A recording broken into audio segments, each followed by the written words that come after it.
section of the sutra that we have already read, and then we go on to the next part. So I just read it once, and if you have questions about this section, you can ask before we move to the next one.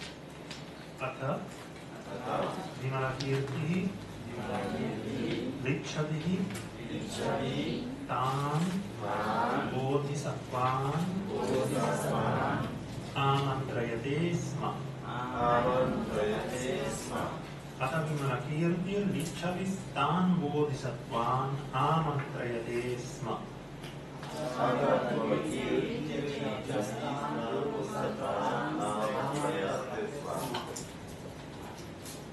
Pratibhatu Sa Purushaha Katamaha Bodhisattvanam Advaya Dharma Mukha Pravesha. Pratibhatu Sa Purushaha Katamo Bodhisattvanam Advaya Dharma Mukha Pravesha.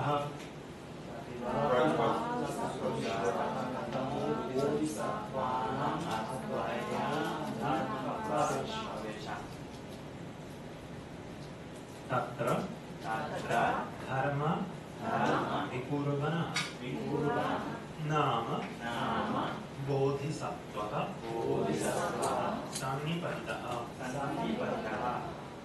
Tatra Dharma Vikurvano Nama Bodhisattvaha Sannipatitaha.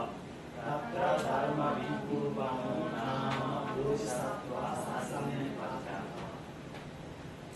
Saha Evam Aha Sa Evamaha. By the way, the root of aha is ah, and it's a defective root. It only has very few forms. It is the root of aha is ah, and it has only very few forms. It's a defective root. Oh, okay. A defective root. Yeah. That's the name for roots which do not have complete forms for all the tenses, number, person. So that means to say, to speak. Yes. This is like with followed by Without the visarga. Not visarga, but just okay. Yeah. Utpada, Bhango, Kula, Putra, Dvayam. Utpada Bhango, Kula Putra Dvayam.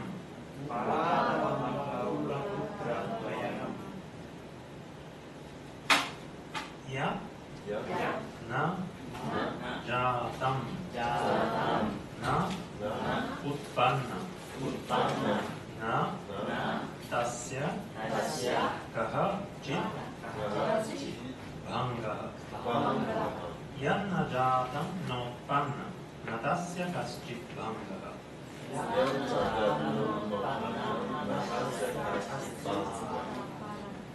Okay, so this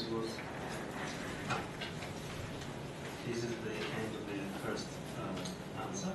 Anutpada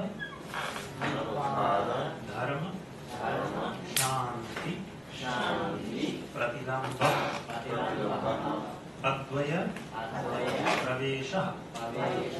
Anutpada Dharma Shanti Pratidambo Dvaya Pravesha. Anutpada Dharma Shanti Pratidambo Dvaya Pravesha. Shanti from Shan, forbearance. To bear with, to be able to bear with. Now we have the second answer. Shri Guptaha Bodhisattvaha Aha. Shri Gupto Bodhisattva Aha. Okay, so the Bodhisattva called Shri Gupta said, so Shri Gupta could mean different things. It could be protected by glory, or the glorious protected one. But Gupta Gupta means something like guarded, protected, even hidden occasionally. And we can understand the compound which makes this name in different ways. Shri is something like glory, prosperity.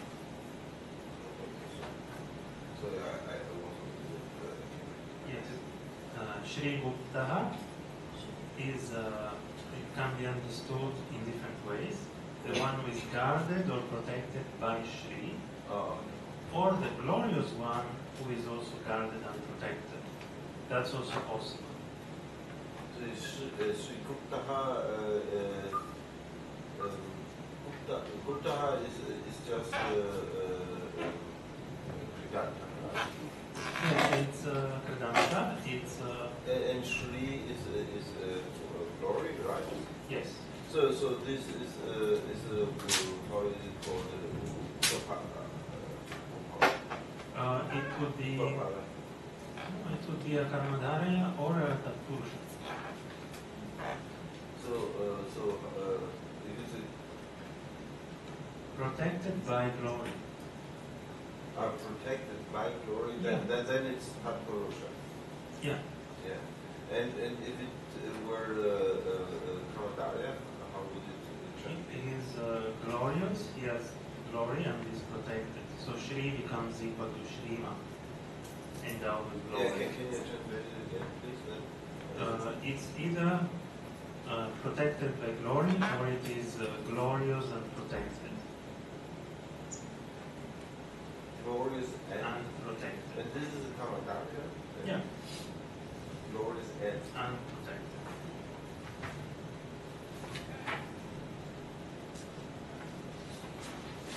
Shri probably meaning Shriman, just as equal as Shriman is found sometimes in the beginning of words, in some as a sign of respect. Shri must be feminine. Yeah? Yes. Yes. And Gupta is masculine, right? Yes. That's why I was saying that Shri there, if we want to... How could it be then a Karmadharya? Because we take it as equal to Shriman. Shrima would be then masculine. Yeah. Oh. That we find Shri Shrima means then what? endowed with glory. Endowed with glory. Yes. But we find Shri as a kind of additional term of respect in the beginning of many Sanskrit words or names. It's a relatively common feature. However, I think the first interpretation is more likely because we have many names like that. Dharma Gupta means protected by the Dharma, basically. Buddha Gupta, protected by the Buddha. So generally when we have Gupta, it tends to mean protected by whatever is in the first. Oh, okay, so that's the type of worship. Usually, Prajnakara Gupta, for example. Yeah, okay. Protected by the mind of a wisdom, which is the Buddha. So usually it's more common to interpret it in that way. So I would prefer that interpretation. 那个 Gupta 就是它的语根是 Gupayati， 就是那个 to protect， 就是保护的意思，对，保护，或者还有什么意思？是对保护。然后Shri就是 glory 怎么说呢？就是一个，how does Kirti and Shri differ from each other? Shri is something like splendor, Yeah. and Kirti comes from Kirt as to sing, to chant. So if there is Kirti, it means that people are chanting about that person, they're singing about that person. While Shri doesn't have this element of singing about.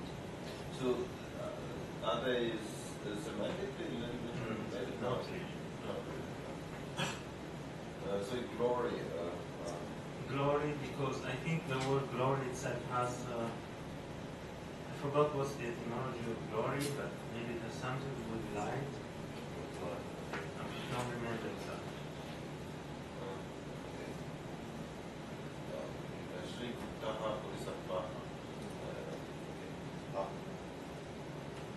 So the sentence is simple. This is our main action. Someone spoke. Who did that? Someone in the first vibhakti singular. So the nominative singular masculine, bodhisattva, Shri Gupta.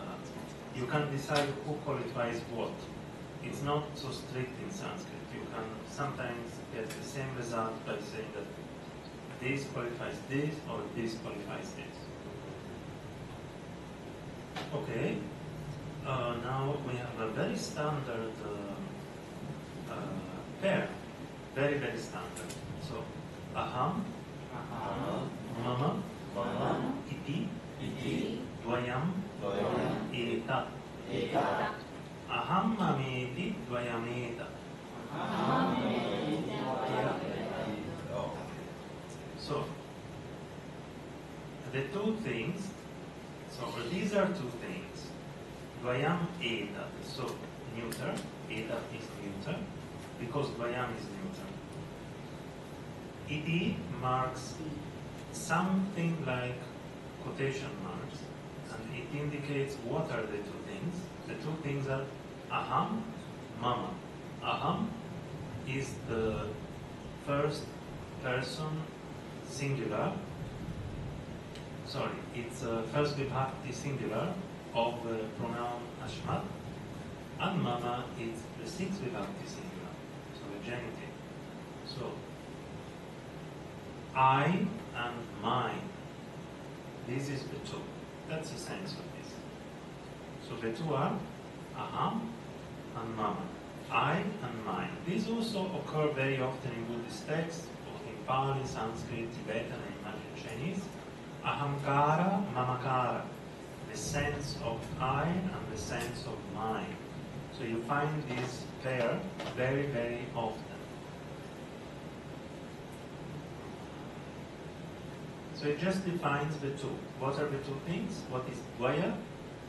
Aham, mama. I and mine.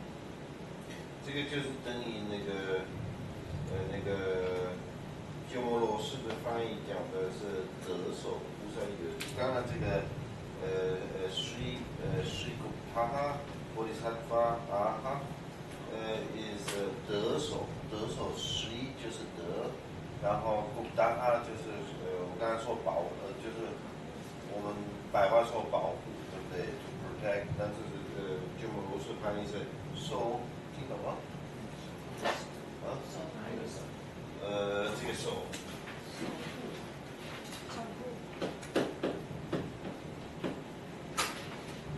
怎么念？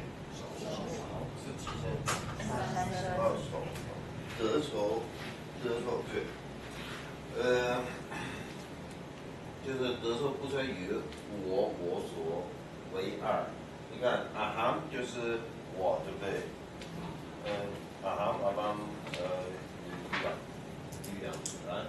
然后妈妈是我的，就是那个属个，对不对？单数，所以是我的，然后鸠摩罗什的翻译就是我说，然后一 t 是代表这个类似一种挂号的意思，就是说就是英文的意思，这就是发扬二 ，OK。 It had just means this, right? Yes. This, yeah. So this is two, yeah. These are the two. These are the two things. Yeah. Okay. Aham and mama, these are the two things. Yes. 这样 OK。然后是鸠摩罗什说，这时候不是以我说为二，好 ，OK。对。Okay. Yeah. But let me say what was the name of the pusa before the Shri. no the first one was the Zitza pusa. What was the more Dharma di Kurbana. Dharma di Kurbana, right? And but when he says what two is was it? Can you yeah, exactly. So why doesn't it use here et? You can use it, but it's not really compulsory. He could have used it. He could have used. However, since in the other case you have actually two things listed separately, in that case you kind of have to use it, but not really actually. For example, Samriddhi Paramartha Cha Satyadvayam. So you don't really need to, but sometimes to offer a little bit of emphasis or to clarify, you can use it. So you can make glosses in two ways, by using iti or by not using iti. Even in commentaries you find. Sometimes you find glosses made with iti, sometimes without iti. What's the name of the Bodhisattva? Dharma Vikurvana.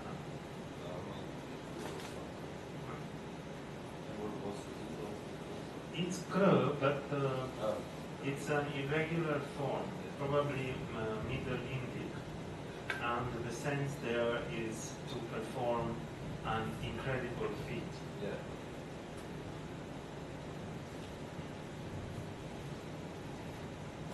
Okay. Atma, Asamaropa,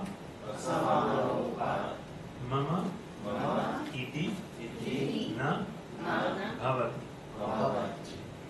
Atma Samaropan Mameti Na Bhavati.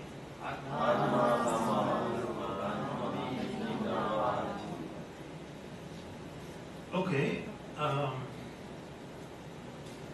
There's a small thing which is just a little bit tricky. I want to ask you. Is there anything strange here?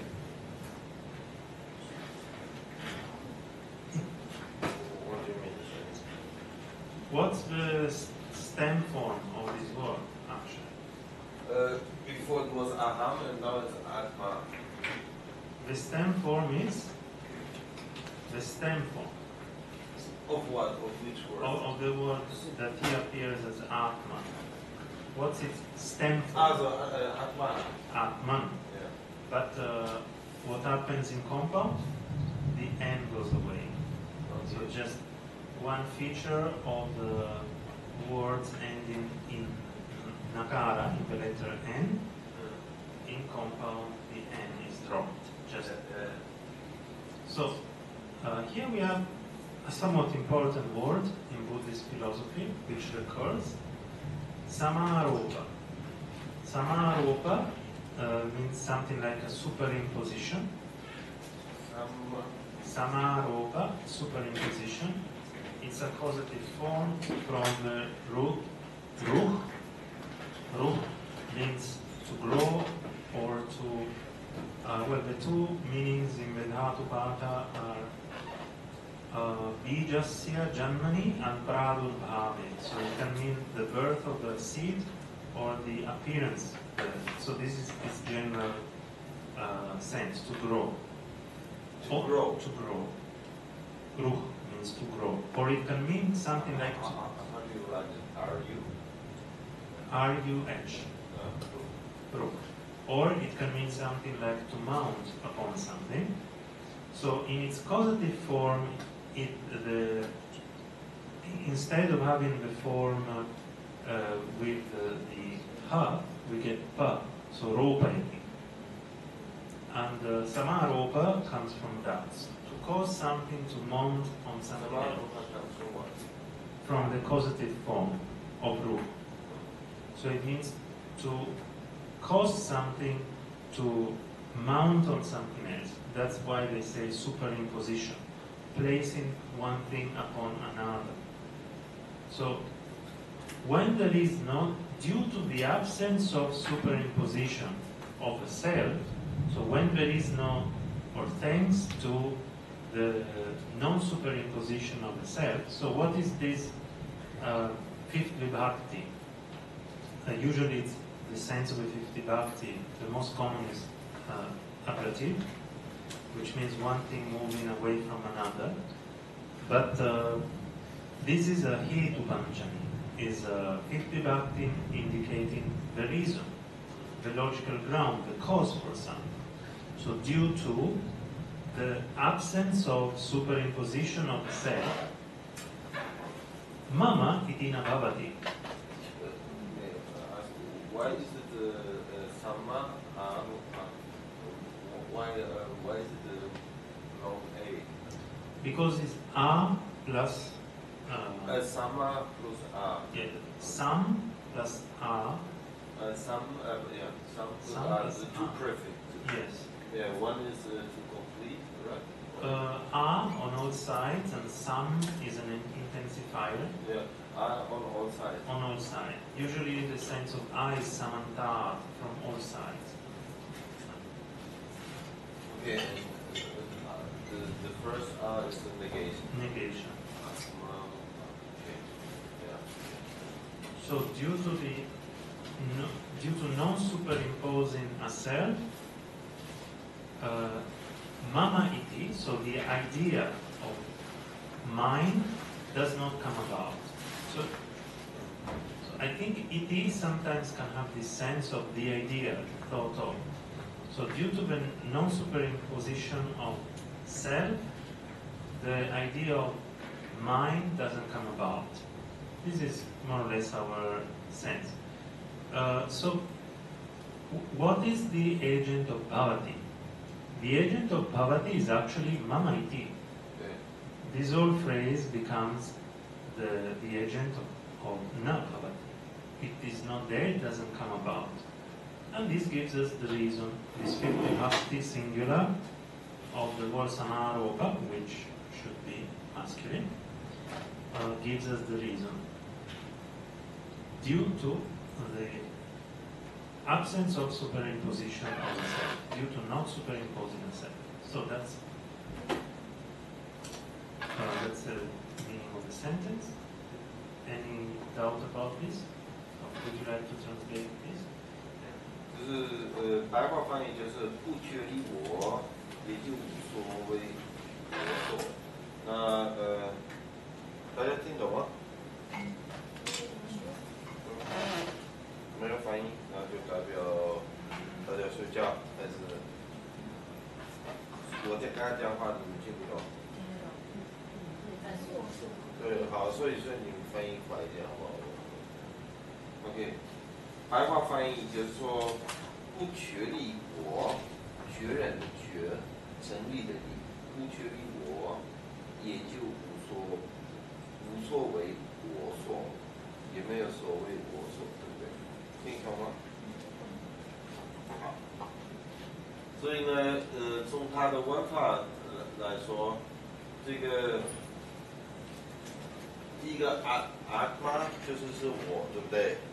然后阿萨玛鲁帕，这个是一个重格单数，阳性，然后它是也是表示理由，从什么什么理由是这样的一个意思。那什么样的理由？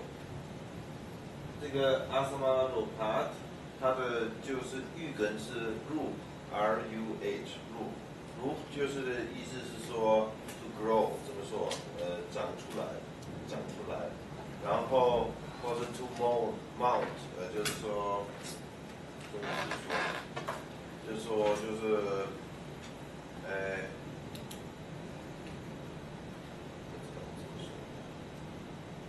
毛就是一个伞，对不对？然后英文我们说 to mount， 就是说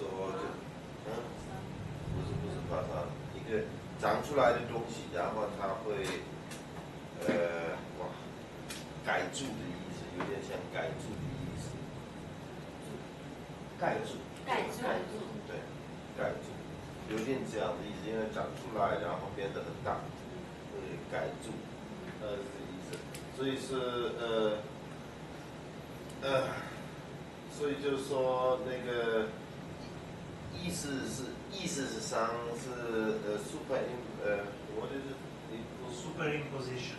superimposition， 这个英文的 super 就是 over，imposition 就是放上去，所以就是说这个你看它有一个 3，然后有一个长音的有3个前置词，第一个先是指这个端音是否定，第二个sam就是一个加强的意思的是 sam sam 就是加强的意思，然后上音的就是走遍各个方面，然后 root 的意思就是说，我刚才就是说是盖住，就是放上去 ，OK， 那就是说套上去，应该是说中文是套上去这样的一个意思，所以是没有套上去，因为它是否定，对不对？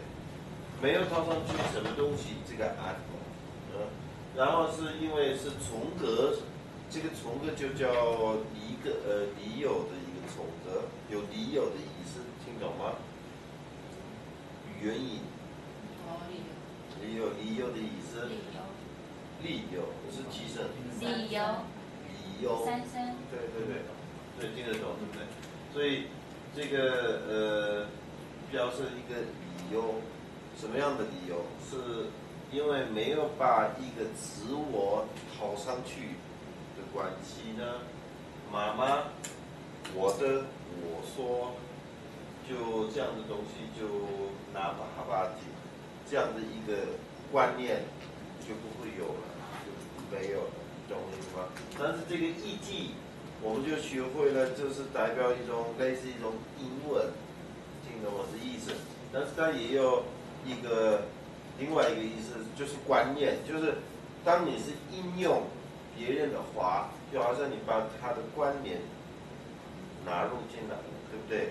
所以它就是有点像观念的意思。所以说，我说这样的观念就不会出来了，就不会出现了。不把它提就是意思的意思，对不对？就不会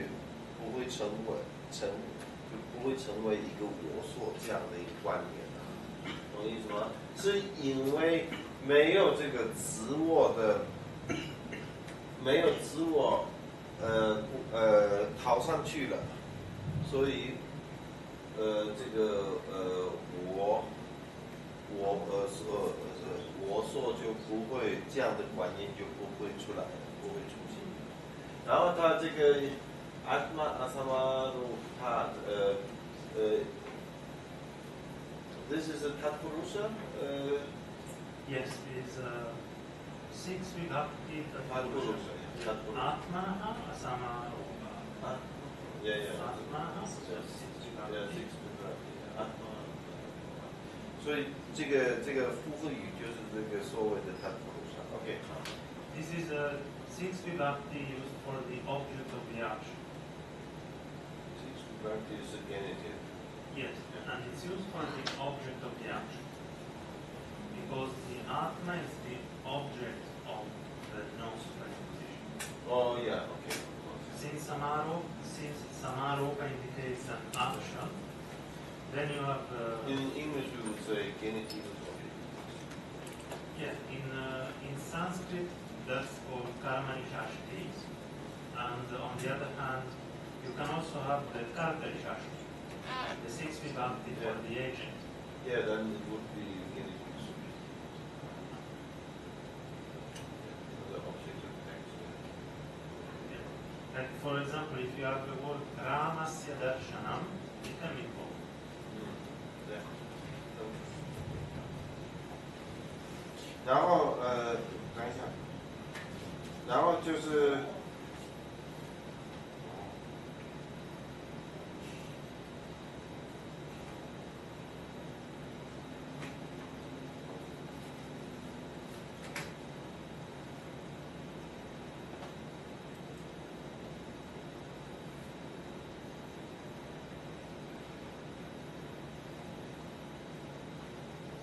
the Chinese translation are very different. Even the modern Chinese, it's yeah, okay. It says like Atma Asama. It's just say it says because in Chinese you have to say it in a smooth way, right? But it says like if you retranslate it to English. Because of not establishing an ego for Atman. there's also no also. Yeah. I see. Yeah. But yeah.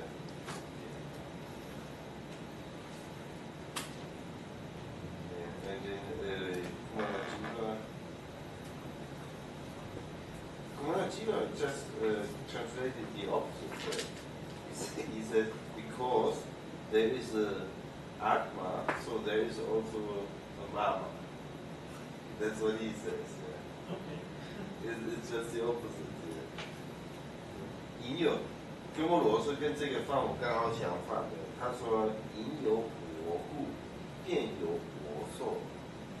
但是他是范我刚好相反的。他是说，因为没有这个我这个概念跑上去了，所以就不会有，所以没有这个我受。刚好相反。Interesting. That could be. 如果他一定要去说，如果没有我，就没有我。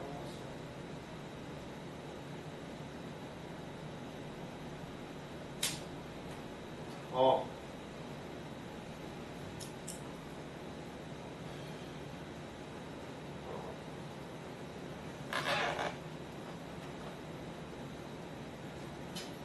我不是很清楚，因为我是这样翻译整个一句话，因为说我说为二，那是前面那一句，对不对？然后下一句是因有我故，便有我所，是这样的。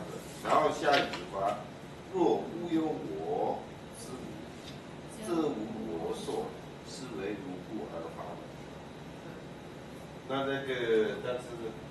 So what would be the next phrase after this in Sanskrit?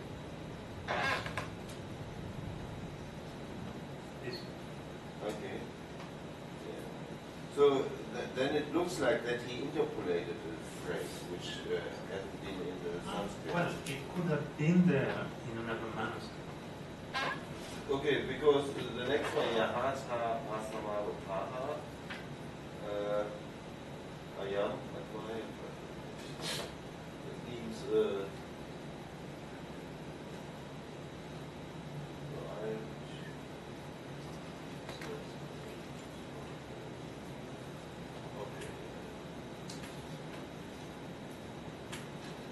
This means something. The I which is not superimposed. Oh, and the lack of superimposition. Yeah. This is the Advaya tradition. Yeah. But this isn't it a relative sentence? Yes. Yaha ayam. The I which is not superimposed, right? You cannot understand it in this way? No, because it's not a past participle. It's a samaropa doesn't mean superimposed, it means the activity of superimposition. So a samaropa means the lack of superimposition. So and the lack of superimposition, this is the Advaya tradition. But yaha Goes with ayam or goes with an implied saha in the second half. with ayam, I thought. Yeah, can go with ayam, or you can even think of an implied saha if you want. That's also okay. What does it mean then? Same thing, exactly the Yeah, same but I thing. don't understand it. You can use ayam as being the pronoun, the demonstrative pronoun going with yaha, or you could think that there's even an implied saha.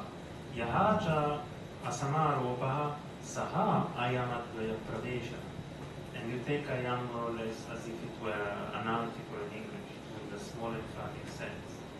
So either way, you get basically the same meaning, but yaha has to go with something here. It doesn't go with anything before.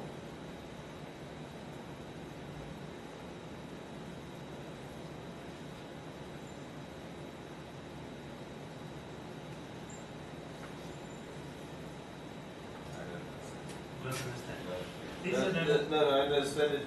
If you put in the saha, then I don't understand. Can you translate it how it would be literally, what it would be literally in English? if it was the Sahara. Yeah, it might be the same meaning. It doesn't help me. I don't understand the grammatical structure of the way you explain it. Okay. And the lack of superimposition, that is this entrance, or is the entrance in non-duality. That is this entrance in non-duality. We want to make it a bit more little. Meaning this entrance in non-duality that we have been talking about.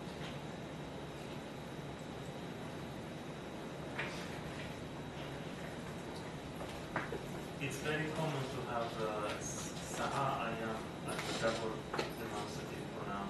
But you didn't translate yaha. Because in English we usually don't use this type of clause.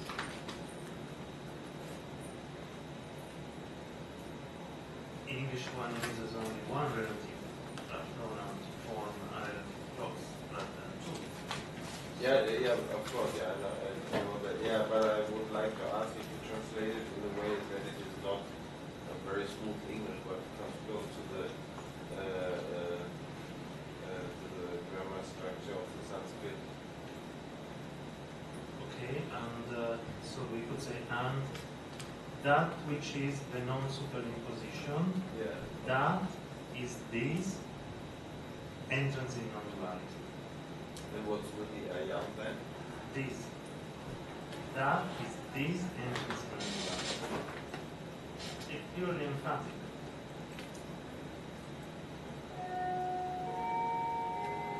Sorry, I forgot ayam.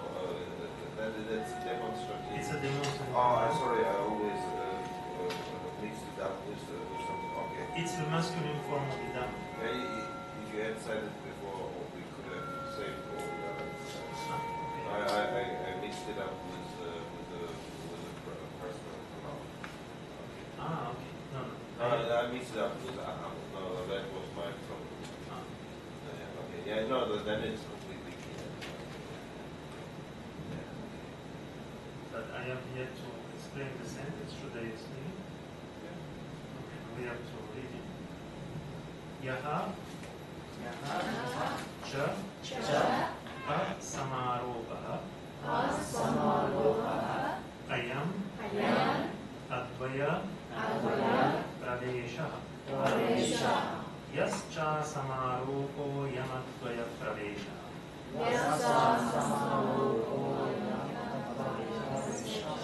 So this is we have a main clause. The main clause tells us that these, so this is first we have the masculine of the pronoun idam. So the masculine becomes ayam, and it's singular, masculine singular, and it means these. This is what? It's the advaya pravesha. Again, first we have so nominative singular masculine. That's why this is masculine, because they have to concord. Pronouns are niyata linga. It means non-fixed gender. They change their gender according to what they qualify. So this, is the entrance into non-duality. And what do we mean by this? Yaha asamaroha. That which is the non-superimposition. And cha just means and. Cha very often is in second position. So, and the non-superimposition, this is the entrance in non-duality. This is how this sentence works.